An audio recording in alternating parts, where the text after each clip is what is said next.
Hi guys, this is day 35 of the AS Economics 42-day revision challenge, and today we are doing deflation. What is deflation? Well, deflation is defined as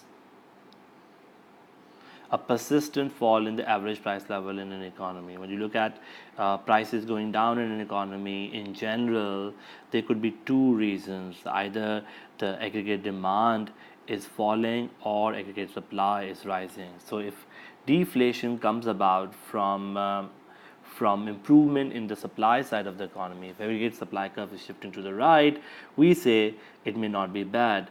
Why? Because it is something which will cause productivity to go up. It is something where GDP will rise. It is also something which will result in your unemployment to go down. How do we say that? Let's show that in terms of a diagram where aggregate supply curve will be shifting to the right.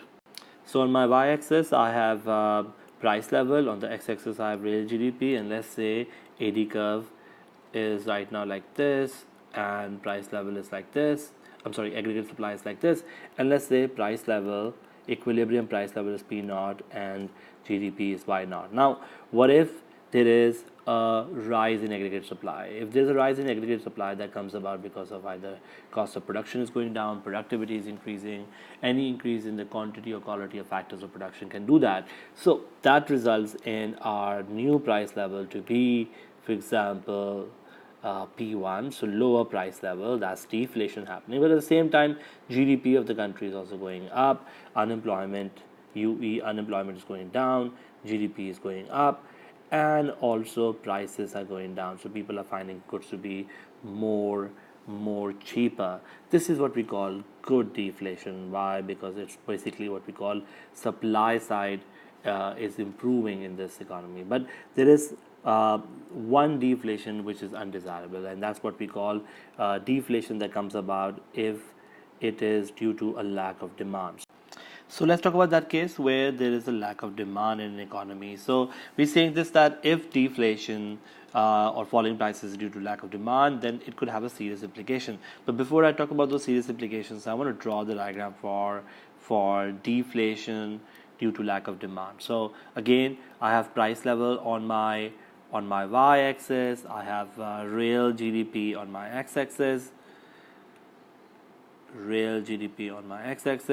and let's say this is my AD naught and AS naught, and currently the price level is P naught, GDP is at Y naught. What if there's a lack of demand or falling demand? That falling demand means that number one, the prices are going down, which can be seen as a positive. But look at what is happening here. The GDP is going down. So GDP is going down, which means unemployment is also going up, because people will be hired less if there isn't enough demand out there. So let's talk about this case where AD is falling in an economy, causing what we call stagnation or slowing down or lower economic sort of output. The first problem that happened when you look at deflation is this, there will be what we call lower consumer confidence. Why will consumer confidence go down when the prices is going down? Basically, when the prices are going down or with falling prices, consumer confidence goes down because consumers are concerned about the future. They know that if they do not buy today, tomorrow the prices will be lower. So the fact that they're expecting prices to fall more in the future means they will delay their consumption. So consumption basically goes down in the economy because they don't want to buy right now, they want to buy when the prices are low.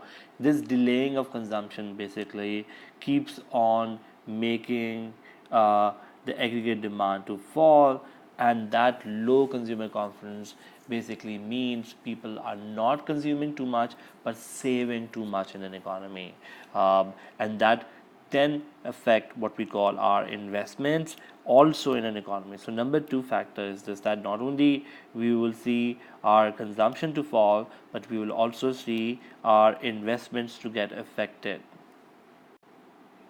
So when we look at investment, we say this, that a lack of consumer confidence then feeds into what we call a lack of business confidence. The consumption going down, making AD going down, means firms will want to not invest more because they don't see the demand to be higher, and therefore the next round investment also goes down, which means a further fall of AD. Why is investment going down? Well, business is expecting basically lower profits, uh, or even they're expecting to make losses, so they don't want to invest when things are sort of bleak in an economy. And this means basically, if you look at it from the perspective of an economy, this means that there will be effect on the future economic growth, because investment is an engine of future economic growth.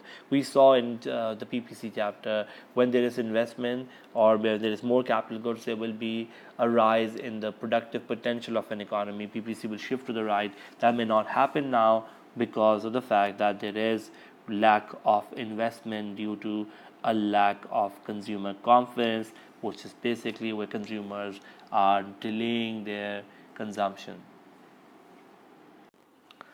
Another cost of deflation which we want to talk about is basically unemployment.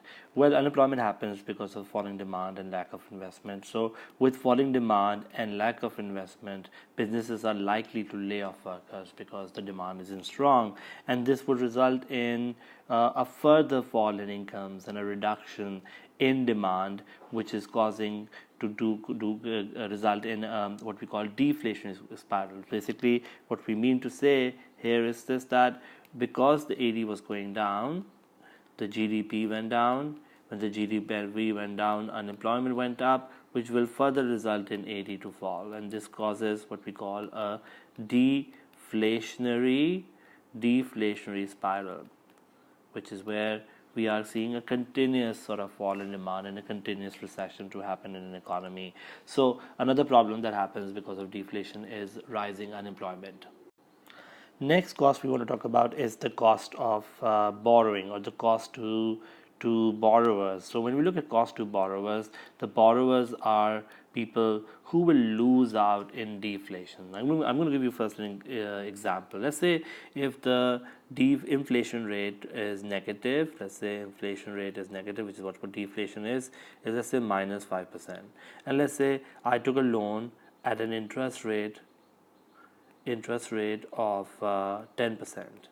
Now, at the end of the year, when I pay my interest, my effective interest will be, my real sort of interest would be, real interest rate will be 10% minus 5%, because I'm going to subtract the inflation rate, but that becomes basically 15%. So effectively, I am going to pay more because inflation rate is negative, and therefore anyone who has taken a loan will result in times of deflation because the value of their debt rises as a result of deflation. Why? Because now effectively they're paying a higher rate of interest. So that is a bad news for people who have borrowed money or borrowers, and we know that profits are low in this time, the demand is low. So if profits are low, this may basically make it very difficult for businesses to pay their loans, and there may be even bankruptcy for the fact that this is going to be a problem for now businesses to pay higher interest rates, and this will further sort of worsen our business confidence and make things bad for an economy, due to the idea that the real interest has gone up for the borrowers. Now, due to these depressing effects on demand of inflation, sometimes we say that the ideal rate of inflation is 1 to 2%. In fact, we prefer inflation or some inflation over deflation, because some inflation or less than 5% inflation means AD is rising, means there is consumer and business confidence, and it also means that there is basically economic growth happening. You do not want a stagnant economy, you do not want a slow economy, you want basically demand to rise. And whenever demand rise, there will be some rise in prices, which could be desirable rise in prices. So deflation is always inflation. Some inflation is always preferred over deflation.